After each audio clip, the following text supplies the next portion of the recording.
vamos lá. Abra comigo lá, Êxodo 18, rapidamente, a partir do verso 13. Eu não vou trabalhar esse texto, mas eu quero ler, e vai fazer muito sentido no decorrer da ministração, que nós vamos trabalhar lá em Atos 2, mas faz sentido aqui, inicialmente. O propósito dessa palavra, mente transformada pelo sobrenatural, estamos fechando essa série hoje. E eu queria que você entendesse tudo que eu te disse aqui anteriormente. Sozinhos não chegaremos muito longe, mas em unidade sim. A palavra tem a ver com a descida do Espírito. O Espírito Santo em Atos 2, ele desceu, e nós sabemos o que aconteceu. A questão é que a gente não pensa no antes e na depois do Espírito, da descida. A gente olha para o dia de Pentecostes e a gente celebra. Ele desceu, e a gente para. Ele agiu nos 120 e paramos ali. Mas o que aconteceu antes, para chegar aquele momento? Então a Bíblia, você não pode ler só o capítulo 2. Você tem que ler o capítulo 1 para entender às vezes o 2. E tem que ler o 3 para entender o que aconteceu do 2 para o 3. Leio um versículo, pego aquele versículo e trago para a minha vida, mas às vezes você não lê o contexto inteiro. Bíblia não dá para ler só um versículo. Bíblia você tem que ler ela toda. Então esse texto mostra para nós algo na vida de Moisés. Olha que diz: o sábio conselho de Jetro, é o título que diz ali. No dia seguinte, a partir do verso 13, Moisés sentou-se para resolver problemas. Então olha só, Moisés está resolvendo problema, porque onde tinha gente, tinha, e hoje mudou? Não. Que surgiram entre os israelitas, ou seja, a primeira igreja. O povo de Israel é a primeira igreja. Está lá a igreja de Deus, reunida. O que chamamos da igreja de Israel, o povo de Deus, na dispensação da lei. Depois nós vamos ter a igreja de Cristo, estabelecida por Ele, também a continuidade, esse novo tempo, essa nova aliança, a dispensação da graça. O povo esperou diante dele em pé. Vai vendo se você é crente mesmo, olha essa aqui, ó. O povo esperou diante dele em pé, desde a manhã até a tarde. Você fica em pé, 5 minutos na fila você já está. Meu Deus, eu vou matar esse gerente do banco. Por que o pastor não me respondeu? Ele está online, Quando o sogro de Moisés, aí tem que ter um sogro na tua vida, irmão. Olha o sogro de Moisés, viu tudo que ele tentava fazer pelo povo, perguntou: o que você está fazendo com este povo? Por que você se senta sozinho para julgar e os obriga a ficarem de pé diante de você o dia inteiro? Aqui é uma chamada de atenção. Você está ficando, na linguagem de hoje, do João, assim, você está ficando doido, Moisés? Você perdeu a noção, meu filho? Como é que você está sozinho, com esse povo em pé, esperando você? Então você está se achando o dono do pedaço. Você é o geral. Você é o grande. Você está se achando o quê? O principal. Moisés respondeu: o povo me procura para conhecer as decisões de Deus. Quando surge algum problema, eles me procuram e eu resolvo a questão entre as partes e conflito. Informo o povo sobre os decretos de Deus e transmito suas instruções. O que você está fazendo não é bom, disse o sogro de Moisés. Já bateu na primeira, agora ele bate de novo. Ele fala assim: Moisés, o que você está fazendo não é bom, Moisés. Irmãos, nós precisamos de bons conselheiros, sim ou não? Que diga para você, diga para mim, que diga para o outro, que você também vai dizer para alguém: ei, o que você está fazendo não é bom, não é legal, não é prazeroso, isso vai te prejudicar. Salomão já disse, na multidão dos conselheiros, a sabedoria. Você ficará esgotado e deixará o povo exausto. É um trabalho pesado demais para uma pessoa só. Agora ouça-me, escute meu conselho, e Deus esteja com você. Continue a ser o representante do povo diante de Deus, ou seja, mantenha a sua missão. apresentando-lhes as questões trazidas pelo povo. Ensine a eles os decretos e as instruções de Deus. Mostre aos israelitas como devem viver e o que devem fazer. No entanto, a visão celular está aqui. Escolha dentre o povo homens capazes e honestos, que temam a Deus e odeiem suborno. Nomeiem os líderes de grupo de 1.000, 100, 50, 10 pessoas. Vamos lá, 1.000, coloca lá, isso. 1.000, igreja. Vamos pensar na igreja, o macro, amém? 100, estamos pensando talvez aqui numa visão que de liderança. Porque para 1.000 pessoas, nós precisamos ter 100 pessoas, líderes, para cuidarem de pelo menos, qual é o último número lá? 10. Os 50 podem ser os auxiliares para exercerem liderança. Preparação de uma nova liderança. Então a Bíblia ela é muito clara quando ela mostra para nós do grande número, o templo, mas ela também mostra para nós o quê? O cuidado mais assertivo, mais próximo, mais íntimo, num grupo menor. Sou contra a célula, sou contra grupos pequenos. Tudo bem, você tem frustração, você se enganou, você se frustrou, mas também a célula é um lugar de cura.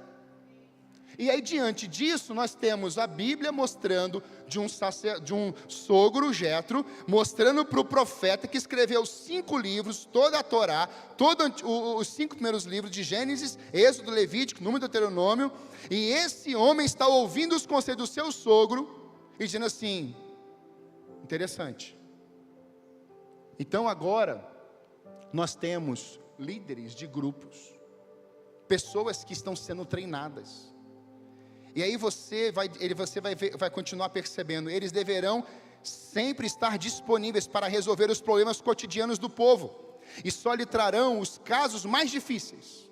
Deixe que os líderes decidam as questões mais simples por conta própria. O que está mostrando assim? Olha, Moisés, você vai delegar, eles vão cuidar. São as questões mais simples? Deixa eles administrarem, dá confiança para eles, dá incentivo.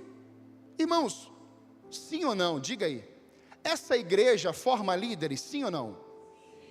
Essa igreja tem desenvolvido a vida de pessoas para se tornarem líderes, sim ou não? Então nós estamos seguindo isso aqui que o pastor está pregando, sim ou não? Então isso tem motivo. Olha que interessante. Se você seguir, verso 23, esse conselho, e se Deus assim lhe ordenar, poderá suportar as pressões, e todo este povo voltará para casa olha o verso 24, Moisés aceitou o conselho do sogro, e seguiu todas as suas recomendações. O que o pastor quer trazer para nós aqui nessa introdução com esse texto? Primeiramente, Moisés era o líder de um povo, que por baixo ali, vamos pensar em 2 milhões de pessoas. Como você consegue administrar toda essa multidão? Impossível. Não tem como. Então agora Moisés está coordenando esse povo pós-libertação, mar se abre, esse povo agora sai do Egito, e Moisés é o líder principal do povo. Esse povo estava ferido, castigado, traumatizado, esse povo teve perdas, esse povo estava com as suas marcas dos corpos deles, totalmente de açoites, esse povo estava muito atribulado, mas a libertação acontece, mas o passado, o Egito ainda estava dentro deles, então precisava de um líder, precisava de uma pessoa escolhida por Deus, e dentro dessa visão, esse povo seria liberto, mas quando envolveria cuidado, não dava só para Moisés fazer. E Deus me mostrou algo quando eu meditava nesses textos, onde que nós temos perdido muitas pessoas, não é quando o povo é liberto, é no cuidado. Na ausência do cuidado, muitos estão, mas também tem gente que quer ser cuidado o tempo todo, e aí é outro problema. Mas o que eu quero mostrar para você aqui, é que naquele momento que Moisés falou com Deus, e Deus fala assim, olha, sai e leva o povo, Ele obedece. Então o povo atravessa o Mar Vermelho. Agora tem a peregrinação. Então os problemas aumentam, porque antes eram escravos. E Faraó falava, tinha que obedecer, aumentava o trabalho se não produzisse. Ou seja, ou vocês obedecem, ou vão morrer. Agora não tem Faraó. Agora tem o quê? Um pastor, um intercessor, um profeta, um líder guiado por Deus para o povo ser conduzido. E parece que isso se tornou um problema. É verdade ou não é?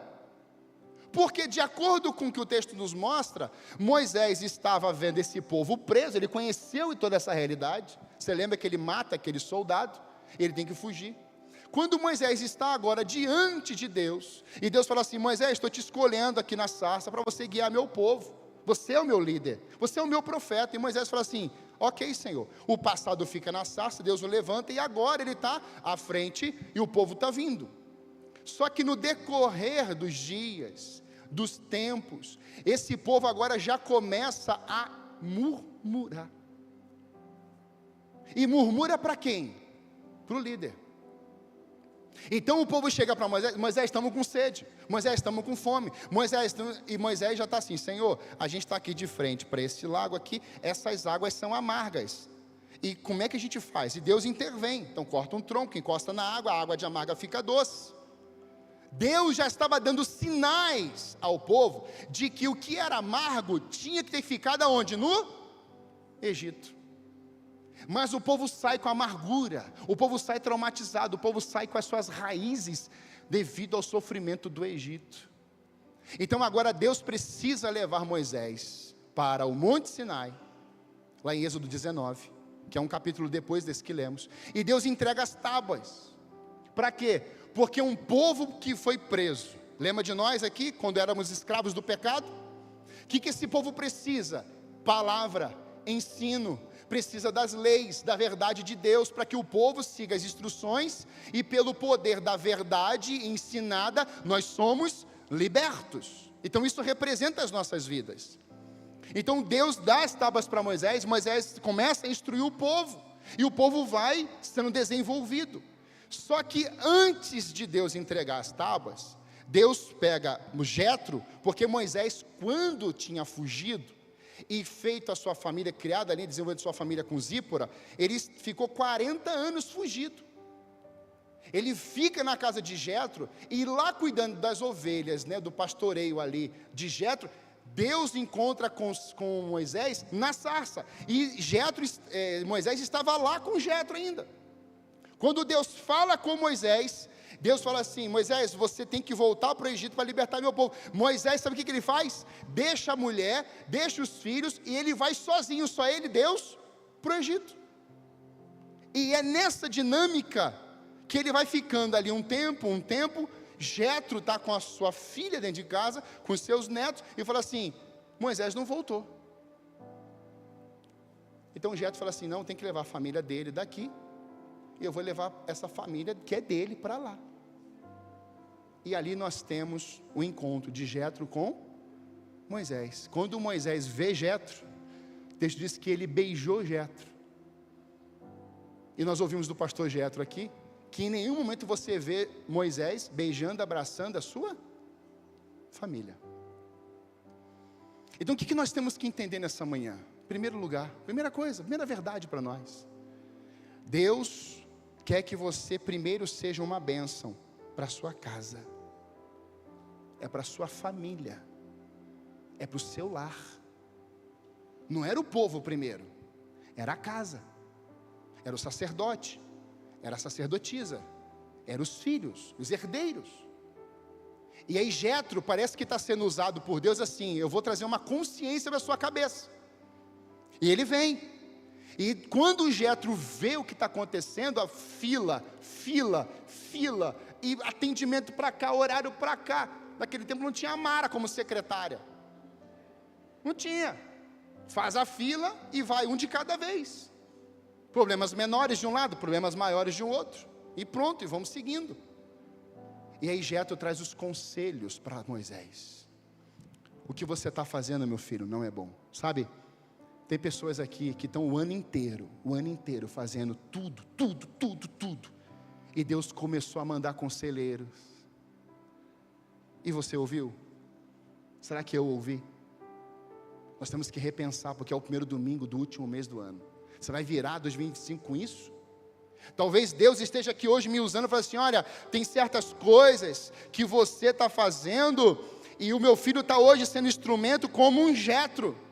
O que você está fazendo não é bom, isso vai te danificar, isso vai trazer consequências para você.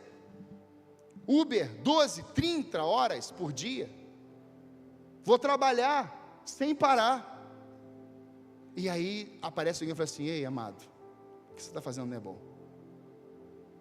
o que você está fazendo não é legal, não vai funcionar, vai parar uma hora, vai trincar.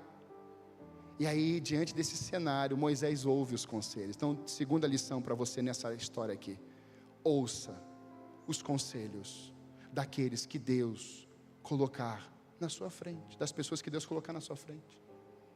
Não ache que as pessoas estão sendo rigorosas, briguentas, não. Ouça primeiro. Olha, meu amado, eu estou percebendo isso aqui, faz sentido para você? Pior que faz, pastor. Eu senti falta, ele está aqui, o filho do Carlos, do Marco está aqui. Senti falta dele em 2 cultos. Eu falei assim: lindão, estou sentindo sua falta. Ele falou para o pai dele: pai, o pastor mandou mensagem para mim. Pergunta se ele faltou mais algum culto.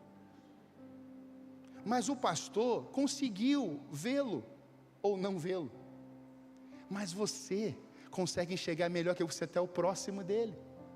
Você está entendendo isso aqui? Então talvez eu consiga chegar em alguns, em outros não. E se crescer mais, você vai ser extensão. Glória a Deus, irmãos, glória a Deus, aleluia. É isso que Deus está falando essa manhã para nós. Sozinho não vai dar, e eu me coloco nesse grupo, estou aqui. Mas se não vai conseguir sozinho, o que nós temos que ouvir? As instruções. Então de 1000 vem 100, de 100 vem 50, de 100, 50 vem 10, ou seja, tem um grupo de líderes, tem um grupo de pessoas que Deus está levantando nesses dias aqui na nossa casa espiritual, para liderar, formar, cuidar, amar das pessoas. E a base é a Bíblia, a base é Cristo. Jesus foi, sempre será o principal líder da história. Ele foi sacerdote, ele foi rei, ele foi profeta, sumo sacerdote, ele que resolveu nossos pecados, é ele que resolveu tudo isso. Então ele coordenou, pegou 12 homens e formou os 12. Ele mesmo podia resolver tudo, mas ele disse assim: não, como Moisés tipifica Jesus está dando sequência a tudo isso. Ele podia assim: eu vou fazer do meu jeito, vou resolver tudo isso, não vou nem descer na terra. Não, ele usa o ventre de uma mulher imperfeita, virgem, mas imperfeita como pessoa. Todos pecaram e destituição da glória de Deus. Então Maria era imperfeita, como José era imperfeito, como todos nós somos imperfeitos. Mas Jesus Cristo não foi gerado por Maria ou por José. Por isso que o Espírito Santo precisou vir e gerar no ventre dela, com pureza, com verdade, com glória, no ventre estéril, porque ninguém poderia resolver o problema de Maria, só o Espírito Santo. Então ele gera, Jesus Cristo nasce, e ele vai à cruz, e depois ele diz em Mateus 28, ide, vão por todo mundo, prega o Evangelho. Ou seja, eu ensinei, eu fiz, eu deixei, e agora vocês vão. Olha o trabalho de 3 anos e meio com tanta eficiência. Todos aqueles homens, com exceção de João, que não sabemos como morreu, e de Judas, que se suicidou, esses homens morreram pela causa de Cristo, foram martirizados. Essa verdade mostra para nós que nós não vamos conseguir fazer nada sozinhos. Por isso, olha o que Atos 2 vai mostrar para nós. No dia de Pentecostes, todos estavam reunidos num só lugar. De repente veio do céu um som, como de um vento, ou um vendaval, e encheu a casa onde estavam sentados. Então surgiu algo semelhante a chamas ou línguas de fogo, que pousaram sobre cada um deles. Todos ficaram cheios do Espírito Santo e começaram a falar em outras línguas, conforme o Espírito os habilitava. Uma mente transformada pelo sobrenatural de Deus, ela entende que, ao olhar para o passado, tivemos ou percebemos ensinamentos, e esses ensinamentos também servem para nós. Uma mentalidade transformada não é uma mentalidade orgulhosa. Tá vendo? Erraram, foram fracassados. Não, eu aprendo com os erros. Então eu trago para a minha história o quê? Não poderei errar nesse lugar aqui. Então, diante do contexto que nós tínhamos na visão de Moisés, ele ouve e ele executa, porque ele sabe que o perigo do isolamento é morte. Uma pessoa isolada, uma pessoa totalmente assim, sem envolvimento na comunhão dos santos, é uma presa muito fácil. Então Moisés ouve os conselhos de Jetro, porque ele morreria rapidamente, não aguentaria, os problemas iriam engoli-lo tranquilamente. Então Moisés agora ouve. Então agora nós temos na nova aliança pessoas que sabiam de tudo isso e estão querendo também o quê? Agir de uma forma diferente. Nós temos que aprender com essas questões. Então quando a gente olha para esse texto em Atos 2, você tem um grupo de discípulos no finalzinho de João, capítulo 21, morrendo de medo. Eles estão às portas trancadas, porque Jesus morre. E Jesus, ao morrer, eles sabiam que Jesus ia ressuscitar, mas eles não colocaram isso aonde? Aqui. Jesus morreu. Lembra de Pedro? Vamos pescar. Voltam a pescar, abandonam a obra de Deus e vão fazer do jeito deles. Jesus aparece na praia, restaura Pedro, restaura os discípulos, e aí chega Atos capítulo 1, texto nos mostra que Jesus é assunto aos céus, todos estão percebendo e vendo aquilo, e aí vem uma mensagem muito clara daqueles homens: olha, por que vocês estão olhando ele subir, meio que apavorados? Do mesmo jeito que ele sobe, será o mesmo jeito que ele vai descer sobre as nuvens. Então houve uma palavra de esperança para os discípulos. E aí a ordem de Cristo, antes de Atos 2, foi: vocês precisam permanecer em Jerusalém, até que do alto sejam revestidos de poder. Então, do jeito que Deus falou com Moisés, ele obedeceu. Que Jetro falou que Moisés obedeceu, eu tenho uma dinâmica na terra agora, mostrando para nós que Cristo estava instruindo esses discípulos e deixando bem claro para cada um deles: existe um movimento do céu sobre a terra, e eu cumpri a minha parte, mas agora, em João capítulo 14 diz que ele foi, mas ele enviaria o outro Consolador, que seria o Espírito Santo de Deus. Então esse povo agora, que sai de Atos 1, com uma ordem clara de Jesus, nós temos que permanecer em Jerusalém.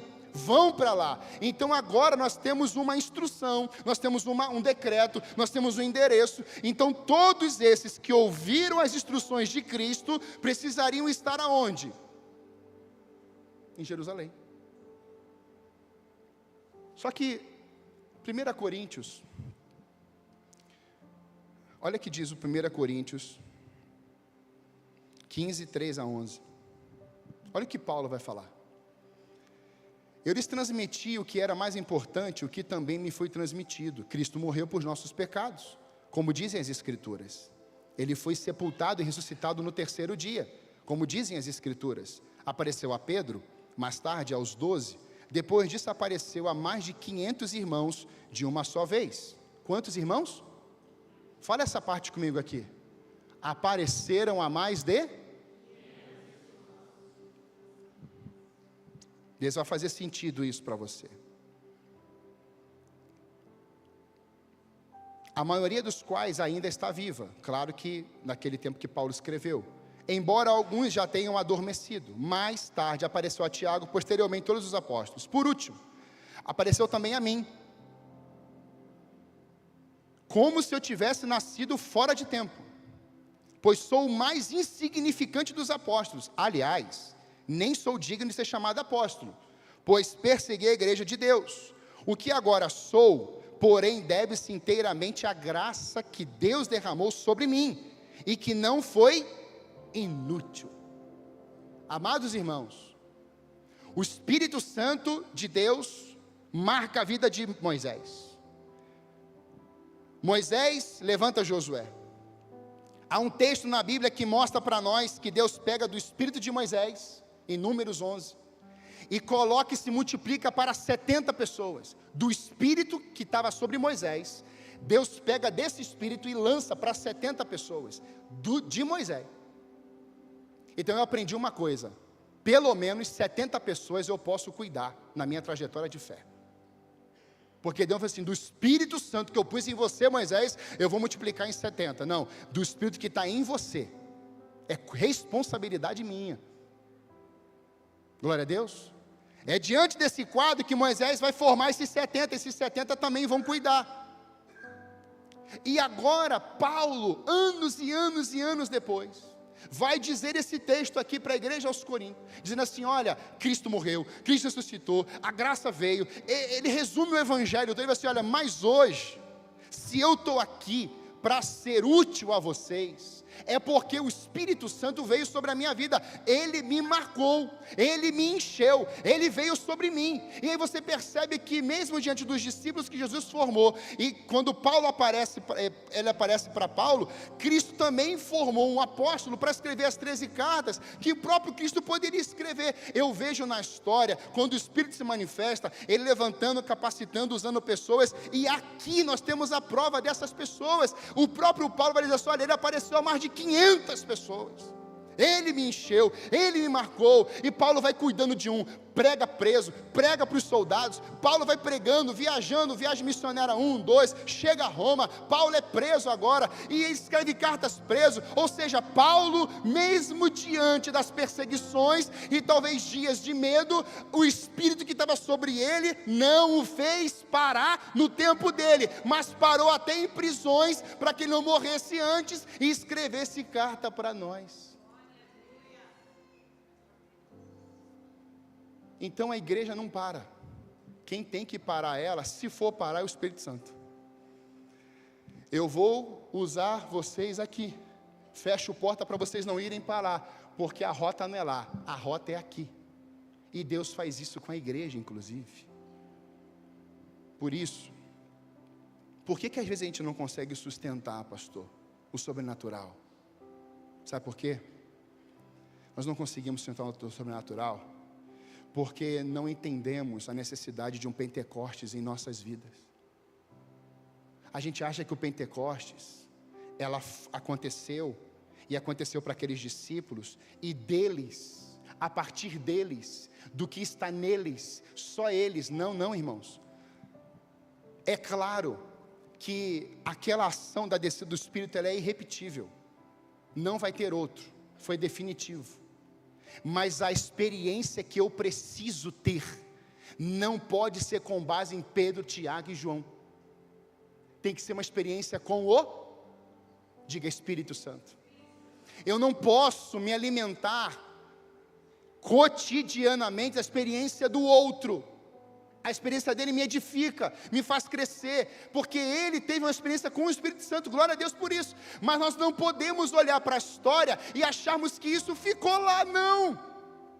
Eu tenho orado: Senhor Deus, eu sei que o Senhor não vai fazer como no dia de Pentecostes, porque o Senhor já desceu.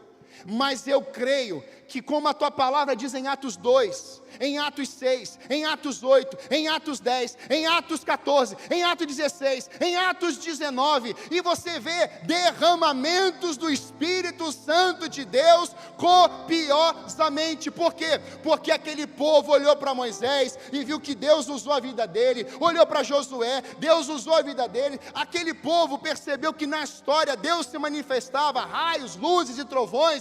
Mas também tem um povo da nova aliança que aprendeu com Cristo. Cristo assunto aos céus, o Espírito desce. Eles dizem: nós não poderemos deixar de falar do que temos visto e ouvido. Se Deus fez no passado como fez, chegou a nossa vez, chegou a nossa hora, chegou a nossa estação, chegou a vez da minha casa, da minha família, da minha igreja, porque somos o mesmo povo, batizados com o mesmo Espírito de Deus.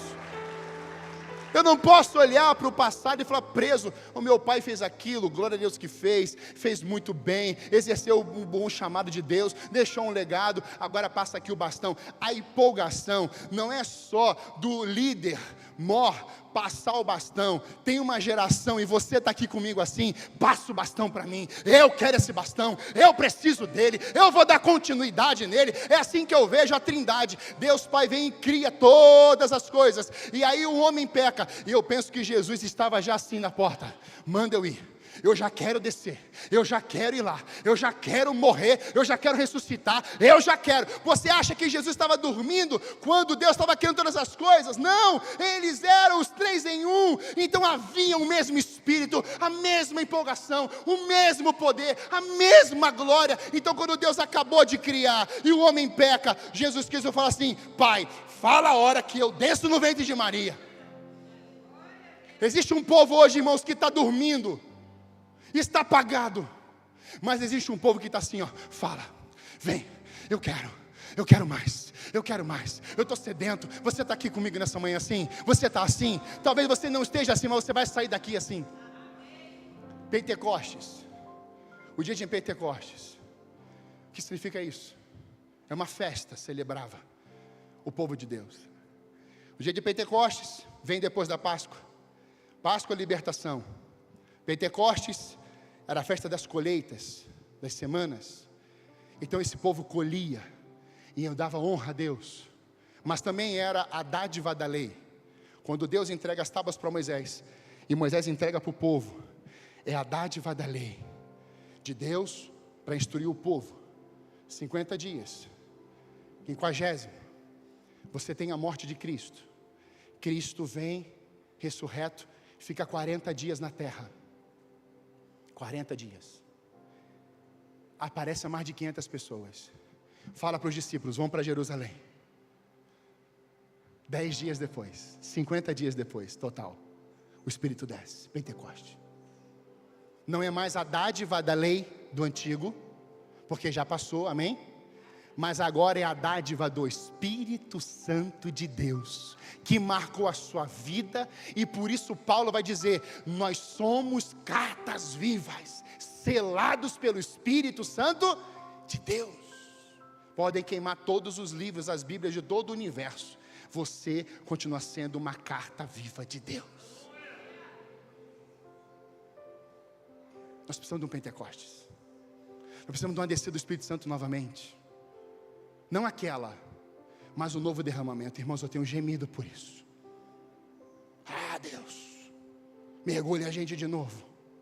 Arranca, Senhor, esse passado do Egito. Arranca a natureza humana. Arranca, Senhor Deus, porque quando você recebeu Cristo, continua tendo a natureza pecaminosa, a natureza caída, a natureza humana e a natureza divina. Então é uma guerra dentro de você. Dorme, não vai, fracassa. Você não precisa disso, você não precisa daquilo. E aí está a natureza do Espírito Santo. Levanta, meu filho, eu te escolhi, eu te gerei, eu te designei a nações, eu te ungi para você pregar as boas novas. Mas a natureza terrena está assim, não vai, morre, você não vai conseguir, você não vai chegar lá, mas tem o mais poderoso, o mais glorioso, o outro consolador. Se levanta, filho meu, eu estou te chamando, eu estou te vocacionando, eu estou te capacitando para as minhas obras e missões.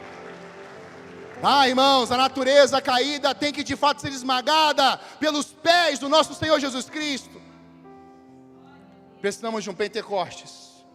Dr. John Stott, considerado um dos maiores exegetas, estudioso da Bíblia, vai dizer, antes de mandar a igreja para o mundo, Cristo mandou a igreja, o Espírito para a igreja. Leonardo Reviu, um grande avivalista, escreveu no seu livro, Porquetado, o Pleno Avivamento, esta igreja, na igreja dele, ele colocou uma placa no púlpito, para todo mundo ver. Essa igreja, ou passará por um avivamento, ou por um sepultamento. Um dos maiores avivalistas da história.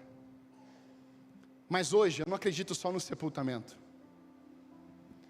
Hoje eu também entendo que o diabo quer fazer, sabe o que com a igreja?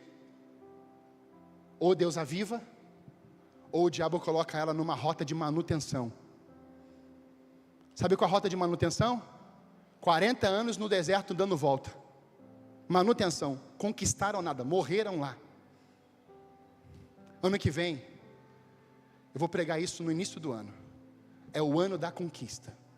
Nós estamos trabalhando 5 anos. Esse é o 5º. Esse ano 24, o ano da consolidação. Mas lá o primeiro tema foi o ano de servir. Nós começamos lá atrás, no templo antigo ainda. Então você talvez diz assim, pastor, mas conquistar, isso aí está tão gasto. Mas a igreja não caminha pelo que o mundo diz ou pelo que os pensamentos humanos colocam. A igreja caminha num trilho, numa rota. Nessa rota está o Espírito Santo do começo, que começamos lá com pouquíssimas pessoas, e o Espírito está colocando a gente agora. Chegou o tempo de conquistar. Pode escrever, você esse ano aqui, nós vamos profetizar esse ano, esse mês, vamos profetizar o mês de janeiro, e em 2026, você vai ver o que Deus derramou sobre nós no ano de 2025. Pode escrever. Deus vai usar tanta gente aqui, Deus vai trazer tanta gente, nós vamos ter que ir para o 3º culto ano que vem, diga amém. Nós vamos começar, irmãos, a vivenciar coisas grandes em Deus, sabe por quê? Porque a mentalidade do sobrenatural de Deus caminha pela visão do Espírito, e é exatamente isso que nós precisamos ter em nossa mente. Por que muitas vezes nós conseguimos sustentar isso como discípulos? Porque obedecemos parcialmente e não integralmente, obedecemos apenas no mínimo e nunca no pleno. Amados, você tem um cartão de crédito, paga no mínimo 2 anos, para você ver como é que você vai ficar a sua vida. A tua descendência até a milésima vai pagar esse cartão de crédito, se bobear. Quem fica pagando no mínimo é dívida para os outros. Meu Deus, não olha para o lado não. Não olha para o lado, não olha para o lado agora. Olha para cá, que pegou aí um povo aí que eu já vi que começou a coçar aqui, já pegou boleto. Para de pagar as coisas no mínimo, só que leva isso para o âmbito espiritual. A gente quer pagar as coisas ou obedecer parcialmente. Deus não quer que você obedeça parcial, Deus quer que você obedeça integral. Ou é obediência ao sim, sim, ou não? Não. Então, quando esses homens, agora, estão indo na ordem de Cristo, é em Jerusalém. Deixa eu fazer uma pergunta para você aqui hoje. Você está na sua Jerusalém? Ou você está na Jerusalém que saiu da boca de Cristo? Qual é a tua Jerusalém? Vamos para Jerusalém. Então, quando Jesus falou, não tinha mais será. Ué, ele está certo? Não, ele já estava ressurreto. Atos 1:4. Vocês precisam ir para Jerusalém até esperar lá, até que do alto sejam revestidos de poder, irmãos. Irmãos, terça-feira eu estava aqui na sala de oração, e você pode vir orar com a gente. Você é convocado, terça até sexta, das 6 até as 7, estamos aqui os homens orando, algumas mulheres aparecem aqui também para orar, e nós estamos nos juntando como família de Deus. E eu estou orando, eu estou andando na sala, quando eu estou orando, de repente eu oro, o Espírito está começando a ministrar esse texto na minha vida, no meio da oração, e eu comecei a falar Atos 2, no meio da oração. Eu falei assim, Senhor, o que está acontecendo? Eu estou orando a Ti, o Senhor está falando Atos 2 comigo? E o Espírito Santo mostrou claramente ao meu coração, eu estou marcando essa casa, eu estou marcando a tua vida, eu estou marcando esses líderes, eu estou marcando vocês com o fogo do meu Espírito Santo sobre a cabeça de vocês. Mas sabe, irmãos, Deus ministrou também no meu coração de que nós precisamos estar todos juntos, todos nós, porque um grupo vai experimentar, e outro grupo, infelizmente, vai poder só assistir, só está para assistir. Então, quando Deus falar, vamos obedecer integralmente, não parcialmente. A ordem de Jesus aos discípulos foi clara, obedeçam. Sabe, o que antecede uma ação sobrenatural é estarmos no lugar estabelecidos por Jesus. Terceiro, por que não sustentamos isso, pastor? Por que os movimentos vêm e vão? Por que os discípulos viveram a partir de Atos 2 e se entregaram até a morte por a causa de Cristo? Sabe por quê? Não vivemos por causa dos atalhos que pegamos, sem visarmos a unidade com o Espírito e com a família espiritual. esse povo está reunido no mesmo lugar. Eles estão juntos, no mesmo lugar. Ouviram a voz de Jesus lá. Então agora nós temos um objetivo: Jerusalém. Então convoca todo mundo. Os 500 que viram estão sendo convocados para lá. A questão toda, irmãos, é que quem obedece parcial não experimenta o total de Deus. Olha que coisa riquíssima isso. Jesus aparece a mais de 500 ressurreto, mas no dia do derramamento do Espírito só tinham 120. Meu Deus, são 380 pessoas a menos na reunião. Cadê aqueles 380? Não te dá um choque? Quem falou foi Cristo, não foi pastor não, foi líder de igreja não, não foi a Globo, não foi a SBT, não foi Record não. Um movimento está para acontecer. A descida do Espírito Santo acontecerá em Jerusalém. Não, quem falou é verdade. Então, quando Cristo diz, vão para Jerusalém, irmãos, era para aqueles 500, e mais tantos outros que talvez pudessem aparecer, mas assim, Jesus falou, a ordem de Jerusalém, vamos para Jerusalém, todo mundo, mas não foi todo mundo, foram só 120.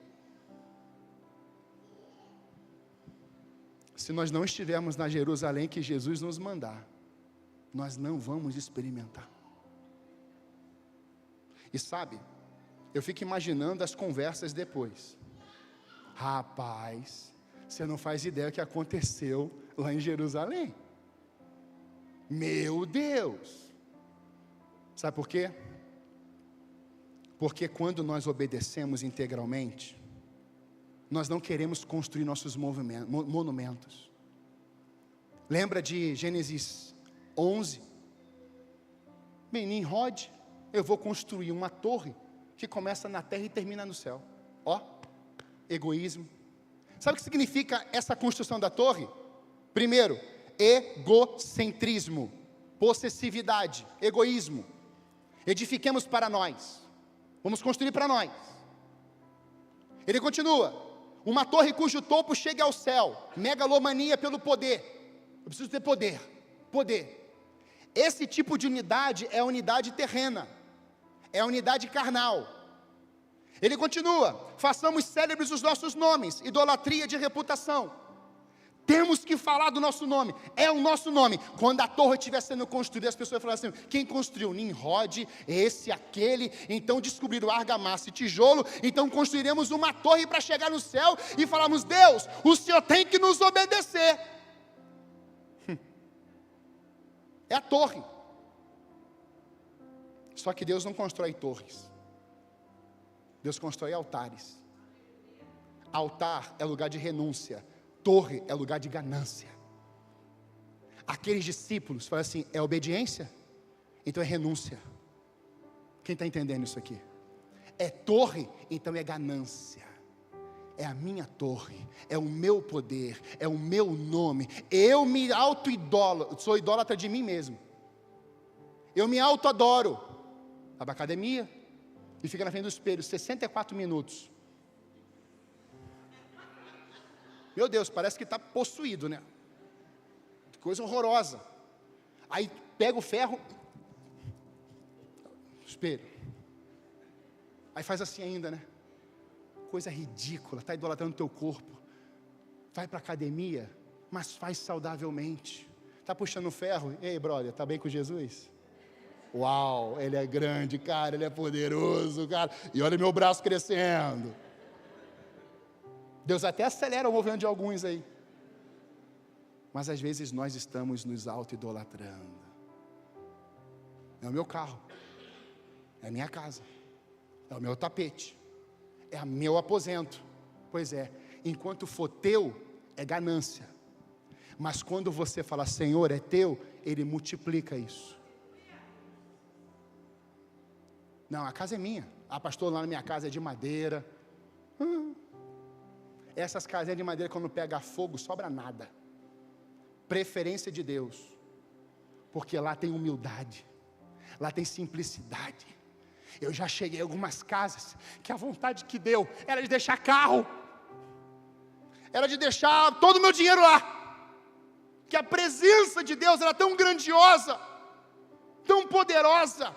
Mas eu cheguei em casas que os meus pés, que eu sentei no sofá, tinha um filho no quarto, a mulher em outro, e o marido em outro, e eu estou sentado na sala esperando assim, alguém vai me receber aqui?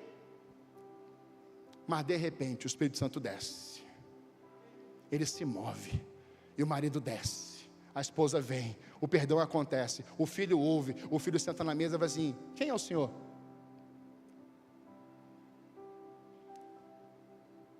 Eu fecho essa palavra, quero chamar a banda aqui. Por que a gente não consegue sustentar, pastor? A gente não consegue sustentar porque carregamos uma mentalidade de heroísmo. Mas a mentalidade tem que ser movida pelo Espírito Santo. Ah, eu sou herói. Nós não somos heróis. Nós somos filhos. Romanos 8 diz que os filhos do Senhor são guiados e movidos pelo Espírito. Não são os heróis. Heróis passam. Mas pastor, em Hebreus 11 está os heróis da fé. Pois é, mas tem gente lá que não está com o nome lá. Pega os heróis, foram todos imperfeitos. E esses homens imperfeitos fizeram o quê? A obra de Deus, não as suas. Então não tem heroísmo para eles.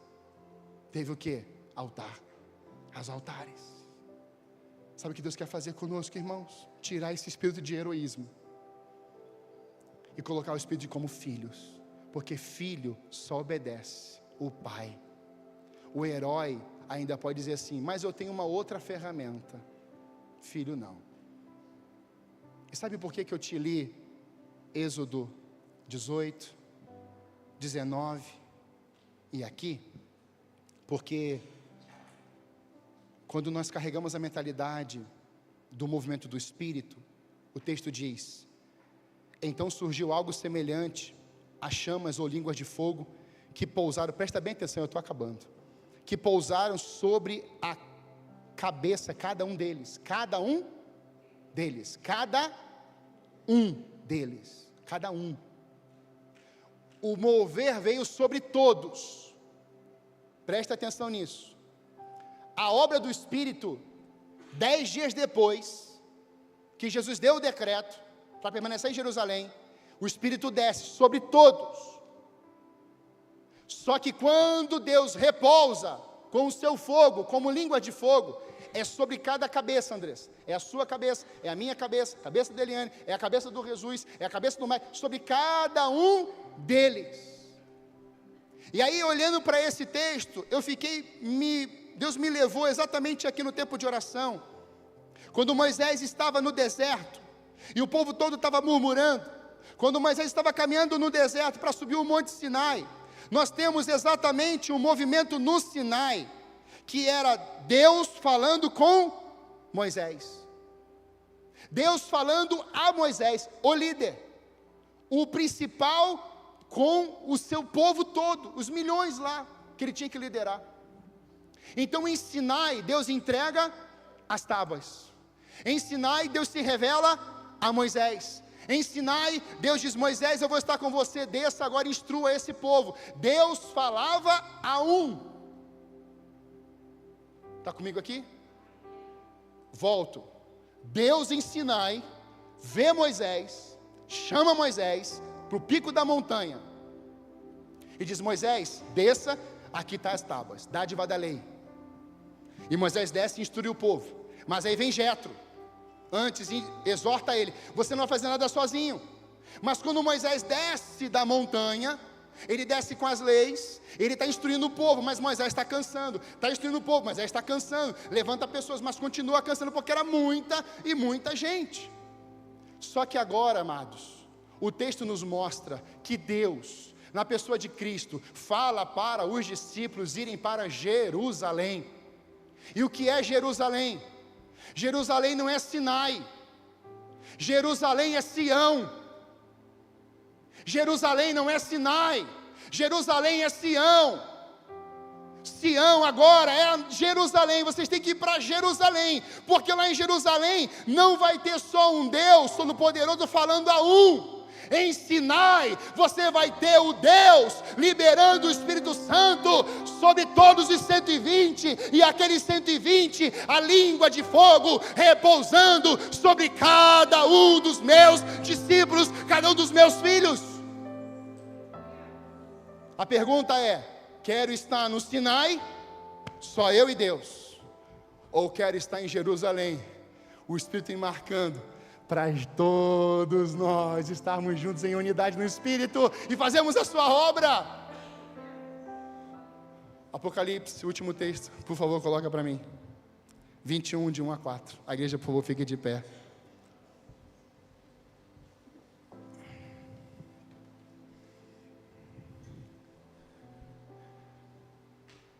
Então vi um novo céu e uma nova terra, pois o primeiro céu e a primeira terra já não existiam mais, e o mar também não mais existia. E vi uma cidade santa. É a Jerusalém antiga? É a nova. O que começou numa cidade limitada, mas uma descida do Espírito determinante, operante, para sempre, marcando a gente, tem a nova Jerusalém que Ele está construindo. E essa nova Jerusalém é a cidade santa. E sabe, aqui, eu pensei que a gente era que subia, mas olha ali, ó, que descia do... Então não é você que sobe, é a cidade santa que desce. A cidade santa vai descer, e só quem vai habitar nela são os santos, os justos e os filhos. Herói não, tem que ser filho. Não, eu fazer do meu jeito, eu sou o herói, eu quero ser o maioral, eu quero ser o único, o que faz, e todo mundo olha, e todo mundo admira, e todo mundo vê, e todo mundo chama pelo nome. Não, igreja, o seu pastor está abrindo mão disso. Se você pensou isso de mim um dia, eu não quero que Deus simplesmente me use, eu seja o grande líder, o maioral diante de uma comunidade de fé. O que eu quero é que vocês cresçam, e vocês vão e anunciem onde que for, porque quem é habilitado pelo Espírito não tem mais rota humana. Quem é habilitado pelo Espírito começa a falar assim: Senhor, onde que é o endereço, aonde que é o lugar? Coloca, Senhor, as minhas mãos sobre os enfermos, eles serão curados, os paralíticos vão voltar a andar, porque você foi habilitado, não por um pastor, mas habilitado pelo Espírito Santo de Deus, que o pastor prega, que descia do céu da parte de Deus como uma noiva belamente vestida para o seu marido. Oh, glória! Vai. 3. Ouvi uma forte voz que vinha do trono e dizia: vejam, o tabernáculo de Deus está no meio do seu povo, Deus habitará com eles, e eles serão seu povo, o próprio Deus estará com eles. Quem recebe o Espírito Santo, Deus já está dentro, mas haverá um dia, amados, haverá um dia que a gente vai poder vê-lo, em glória, em poder, em majestade, com o mesmo corpo do Filho perfeito Jesus Cristo, um corpo transformado, resplandecente, glorificado. Mas enquanto Ele não vem, deixa eu fazer um convite. Você quer começar esse mês, o último mês do ano, primeiro domingo? Você quer começar como filho e não mais como escravo? Você quer começar em canal de obediência? Você quer começar em Jerusalém e não mais em Sinai? Porque Sinai foi bom, mas Jerusalém é eterno. Em Sinai foi a marca de entrar e sair, é assim que o Espírito agia. Mas em Jerusalém Ele entrou para nunca mais sair. Sabe, o Espírito Santo está aqui nessa manhã, e Ele está vindo com fogo sobre nós, sobre a nossa cabeça, sobre a nossa mentalidade. Por isso, sobre cabeça, mente. E a minha pergunta hoje para você é: você quer ir para casa com esse renovo do Espírito, com esse derramamento do Espírito hoje? Você quer mais desse Espírito? Em nome de Jesus. Procure o altar. Não procure as torres, não. Eu vou abrir mão. Eu vou renunciar. Eu vou colocar aqui o meu corpo, a minha alma, o meu espírito no altar de Deus. Se derrame aqui. Se oferte a Deus. Eu queria que ninguém se ajoelhasse. Pode ficar de pé. Eu sei que vocês já vão direto para o joelho, né? Mas eu quero que vocês fiquem de pé. Isso, aqui comigo. Mas alguém, venha. É para quem quiser. O pastor não vai se alongar. Mas você quer desse Espírito sobre a tua vida, mais dele. Você quer um novo derramamento dele. Pastor, eu quero. Olhem bem para mim. Às vezes não experimentamos mais. Sabe por quê? Por causa do medo.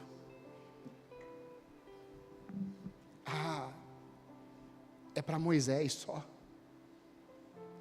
É para o João só. Não. O Sinai já passou, irmãos. Agora é Jerusalém, irmãos. Não é mais para Moisés exclusivamente, irmãos. Agora é para toda a casa de Deus, irmãos. Isso tem que entrar na cabeça da igreja hoje, amados. Porque se ficar só na cabeça do pastor, do liderado, do líder B, a gente vai perecer, irmãos. Eu preciso do José. Eu preciso da Ju. Eu preciso de você. Você precisa de mim. Nós vamos caminhar juntos. Sabe por quê? Porque nós somos um grupo de filhos. São os filhos. E por que a gente às vezes segura? É por causa do medo. Não ficar dentro de casa aqui as portas trancadas. Não. O Espírito entrou lá. Jesus entrou, bateu naquela porta e soprou sobre o Espírito Santo de Deus, tendo paz convosco. Sabe, amanhã à noite eu vou estar lá na LUM com o James e um grupo que assim desejarem ir. E sabe, eu estou vendo já o que Deus vai fazer lá amanhã. É o terceiro culto lá. Irmãos, o 3 na Bíblia é poderosíssimo. Jesus ressuscitou no terceiro dia. Paulo voltou a enxergar no terceiro dia. Jonas ficou preso à baleia dentro de 3 dias. Sabe o que eu creio? Eu creio que amanhã Deus vai ressuscitar. Amanhã Deus vai ressuscitar muitas vidas naquele lugar. Mas eu estou indo para lá como? Altar, Senhor. É altar, Senhor. É a renúncia, Senhor. O Senhor sabe quem vai estar lá, Senhor. Eu nunca vi um vídeo viralizar tão rápido. Um anúncio de um culto. E ele se converteu agora. Mas o Espírito marcou ele. Marcou você. Marcou minha vida. Então não tem medalhão. Tem só servo e filhos aqui. Nós vamos cantar esse trecho. E quando você estiver cantando esse trecho, em nome de Jesus, abra seu coração. E permita, abra-se em si, Espírito Santo, arranca o medo de mim. Espírito Santo, arranca, Senhor Deus, essa raiz aqui. Eu quero estar em Jerusalém, eu quero estar em Sião. É em unidade com o meu povo, é minha família. E assim o medo vai embora. Em nome de Jesus.